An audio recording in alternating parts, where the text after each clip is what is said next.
नमस्कार। आज हम बात करेंगे माइट्रा क्लिप के बारे में, जो कि बेसिकली वाल्व के लीकेज को कम करने के लिए एक क्लिप जैसा डिवाइस आता है जिसके दो आर्म्स होते हैं। इसको अगर माइट्रल वाल्व में अगर लीक हो रहा है, वाल्व का रिगर्गिटेशन है, तो वहाँ पे यूज़ किया जाता है और वाल्व के लीकेज को कम करने के लिए इसका प्रयोग किया जाता है।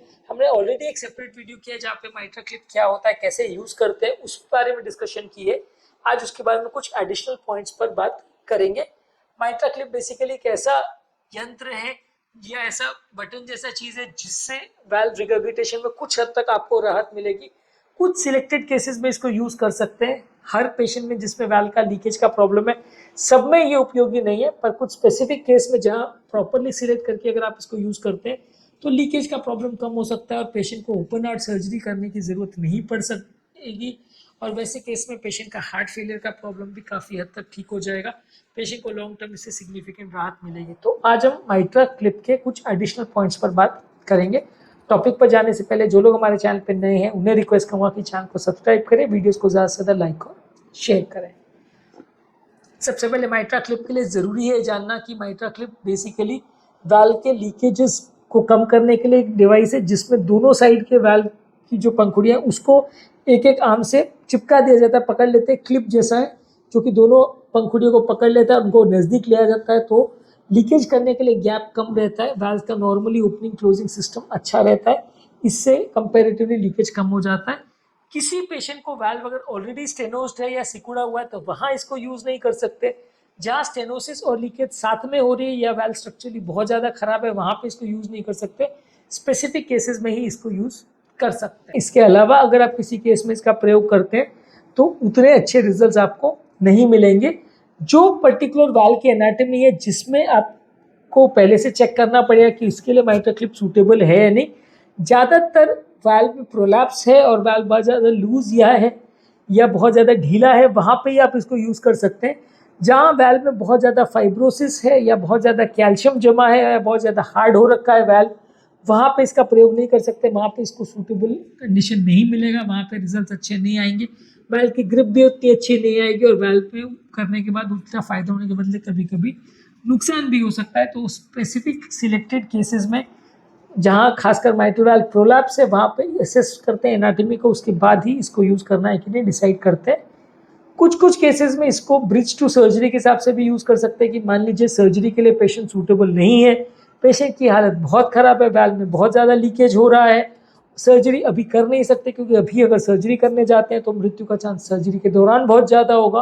तो वहाँ पे आप सर्जरी को टालने के लिए भी इसको यूज़ कर सकते हैं कि वहाँ पे आप माइट्रा क्लिप लगा के लीकेज को कम कर देते हैं। तो इससे क्या है कि हार्ट का फेलियर कुछ हद तक कम हो जाएगा, वाल्व का लीकेज कम हो जाएगा, पेशेंट के सिम्टम्स कम हो जाएंगे, हार्ट का डायलेशन जो कंटिन्यूसली हो रहा है वो कम हो जाएगा।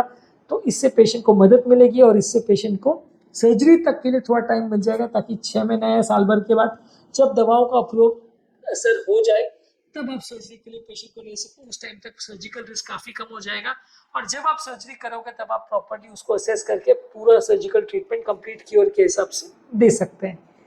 इसके अलावा माइट्रा क्लिप जब पेशेंट को अगर किया जाता है तो प्रॉपर उसका फॉलोअप रखने की ज़रूरत है।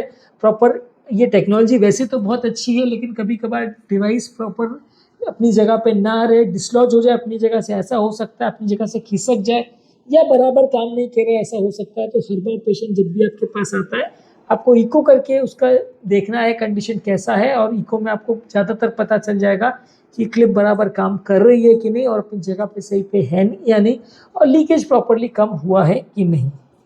माइट्रा क्लिप एक इवॉल्विंग टेक्नोलॉजी है, धीरे धीरे करके कुछ सालों में ये इवॉल्व हुई है और आगे आने वाले सालों में इसमें और भी नई नई चीज़ें आएंगी जो इस टेक्नोलॉजी को और रिवोल्यूशनरी और अच्छी बनाते जाएगी। अलग अलग तरह के डिवाइस आ रहे हैं, अलग अलग तरह के डिवाइस डिलीवरी सिस्टम्स आ रहे हैं, अलग अलग तरह के क्लिप्स के डिज़ाइन आ रहे हैं, जिसके हिसाब से फ्यूचर में हो सकता है इसमें और ज़्यादा तरीके के पेशेंट्स को इससे जोड़ा जा सकेगा और ज़्यादा तरीके के पेशेंट्स में इसमें ट्रीटमेंट किया जा सकेगा। ज़्यादातर माइट्रल वाल्व के माइट्रा क्लिप के ट्रीटमेंट करने में बहुत लॉन्ग टर्म डेटा या बहुत सारे पेशेंट्स का डेटा अवेलेबल नहीं है, पर ज़्यादातर सिलेक्टेड अच्छे अगर किया जाए पेशेंट्स को और अप्रोप्रिएट कैंडिडेट्स में ही किया जाए तो लीकेज कम से कम 1 से 2 ग्रेड कम हो जाता है। यानी किसी को अगर सीवियर लीकेज है तो माइल्ड मॉडरेट ग्रेड पे आ जाएगा। नॉर्मली वाल्व का लीकेज 4 ग्रेड में हम मानते हैं, ट्रिवियल या मिनिमल, माइल्ड, मॉडरेट और सीवियर। जहाँ सीवियर होता है वहीं पे आप इसको यूज़ करोगे, माइल्ड, मॉडरेट या ट्रिवियल में नहीं करेंगे। और सीवियर लीकेज को ये कम करके कुछ केसेस में एटलीस्ट 80-90% अगर सही से केसेस को सिलेक्ट किया गया है तो ये माइल्ड टू मॉडरेट लेवल्स पर ले आएगा और वहाँ से आगे आप दवाइयों पर मैनेज कर सकते हो। तो काफ़ी केसेस में सर्जरी को अवॉइड किया जा सकता है। फ्यूचर में टेक्नोलॉजी पे रिसर्च और भी चालू है और अगर over a period of time इसमें कुछ और बेनिफिट्स या और तरह के डिज़ाइन वाले क्लिप्स आने लगे तो रिजल्ट्स आपको थोड़े और अच्छे मिल जाएंगे। जहाँ तक ये प्रोसीजर का सवाल है, ये लेस इन्वेजिव प्रोसीजर है। जिस तरह से एंजियोप्लास्टी करते हैं उसी तरह से किया जाता है। कुछ घंटों में इसको कंप्लीट किया जा सकता है, 1 से 2 घंटे के टाइम में। और ये अगर सही से तरह से किया जाए तो लीकेज तुरंत ही ऑलमोस्ट कम हो जाता है या 24 से 48 घंटे में पेशेंट को फायदा मिल जाता है। अभी के कंडीशन में जो लोग सर्जरी के लिए सूटेबल नहीं है, बहुत हाई रिस्क कंडीशन में है, या जो लोग में ओपन हार्ट सर्जरी से बहुत ज़्यादा फायदा नहीं होगा, टिपिकल एनाटॉमी है जहाँ फायदा माइट्रा क्लिप से मिल सकता है, वही सिलेक्ट करके केसेस को ही लिया जाता है। अभी इस तरह की वैल्व की इंडिकेशन बहुत कम है और बहुत सारे केसेस में जहाँ वैल्व ऑलरेडी बहुत ज़्यादा खराब हो चुका हो, कैल्शियम वाला हो, फाइब्रोसिस वाला हो, वहाँ पे इस वैल्व को नहीं कंसिडर किया जाता, इस क्लिप को नहीं कंसिडर किया जाता, क्योंकि उसमें रिजल्ट्स आपको उतने अच्छे नहीं मिलेंगे। और over a period of time जैसे जैसे ज़्यादा से ज़्यादा केसेस को इसमें लिया जाएगा तो उससे डॉक्टर्स को भी सीखने को मिलेगा, साइंटिस्ट को भी सीखने को मिलेगा कि कहाँ गलतियाँ हो रही है, कहाँ क्या इसमें इनोवेशन या टेक्नोलॉजी को इम्प्रोवाइज कर सकते हैं ताकि पेशेंट को और ज़्यादा फायदा मिले। ऑब्वियसली साइंस ऐसे ही इवॉल्व होता है कि आप कोई एक्सपेरिमेंट करते हो और वो सक्सेसफुल होता है तो आप उसको और ज़्यादा करते हो और नई तरीके से करते हो।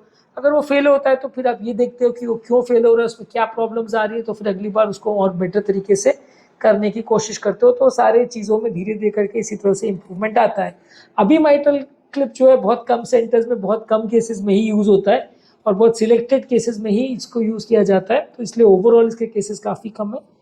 इन फ्यूचर इसके केसेस बढ़ने का अंदेशा है क्योंकि ये टेक्नोलॉजी काफ़ी फ्यूचरिस्टिक है और जैसे जैसे टेक्नोलॉजी इवॉल्व होगी और केसेस को इसमें लिया जा सकेगा। ज़्यादातर माइट्रा क्लिप में वो कोई बहुत ज़्यादा कॉम्प्लिकेशन नहीं आते, पर कभी कभी क्लिप मैल पोजिशन हो सकती है, लीकेज करने के बाद भी रह सकता है। कभी कभी रिदम रिलेटेड प्रॉब्लम्स पेशेंट को हो सकते हैं, वैल्व के प्रॉब्लम हो सकते हैं, वैल्व डैमेज हो सकता है, डिवाइस या क्लिप प्रॉपरली काम ना करे वैसा हो सकता है, इस तरह की प्रॉब्लम्स आ सकती है। ज़्यादातर इस तरह की प्रॉब्लम्स को हैंडल करने के लिए जो डेडिकेटेड मेडिकल टीम इसको यूज़ करती है उनको ट्रेन किया जाता है। माइट्रा क्लिप और इस तरह के कॉम्प्लेक्स प्रोसीजर्स जो है वो हर कार्डियोलॉजिस्ट करता है, वैसा नहीं है।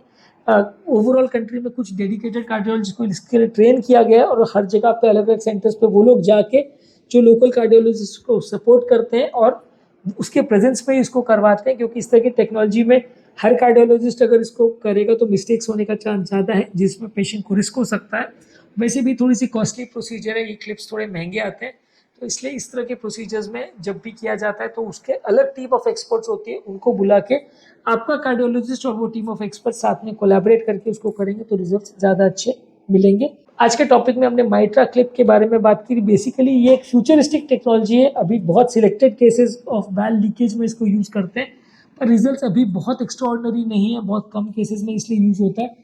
कॉस्ट का भी इशू है, रिजल्ट्स इतने परफेक्ट नहीं है, इसलिए हर केस में इसको यूज़ अभी तो नहीं कर रहे हैं।